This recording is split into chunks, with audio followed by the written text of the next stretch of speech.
Formal na naglabas ng notice to proceed ang DND para bilhin ang 12 fighter jets para sa Air Force. Samantala, nasagip ng Navy ang 70 pasahero ng nasirang bangka sa Tawi-Tawi.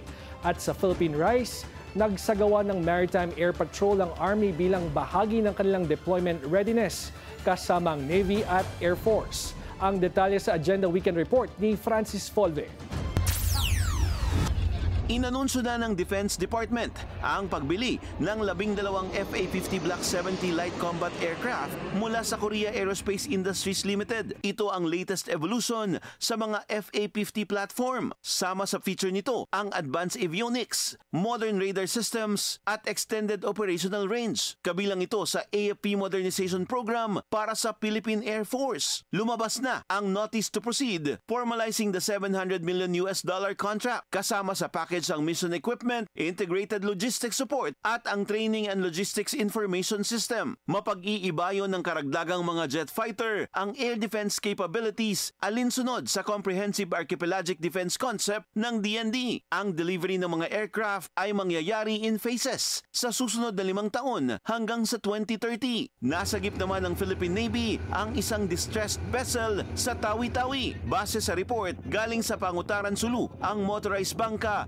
Pasibutu, sakay ang 70 pasahero. Pero pumalya ang makina ng ML Lenlin 3.4 nautical miles sa may kanluran ng Tumbagaan Island. Agad rumisponde sa radio distressed call ang BRP General Mariano Alvarez o PS-176 at inabutan ng inaanod na vessel malapit sa Languyan Island. Ligtas ang lahat ng sakay at tripulante nito at nahatak na rin ang bangka. Nagsagawa naman ng Maritime Air Patrol ang Army Aviation sa karagatang sakop ng ating exclusive economic zone na kinaroroonan ng talampas ng Pilipinas o Philippine Rise. Gamit ang Cessna 421B aircraft, inikutan ng tropa ang archipelagic at territorial seas sa Aurora, Isabela at Cagayan. Bahagi ng aviation requirement ang pagsasagawa ng MARPAT mission sa Luzon, Visayas at Mindanao. Ayon kay Army Chief Lieutenant General Roy Galido, nakahanda sila for deployment kasama ang Navy at Air Force. There is always cross-training among branches of service.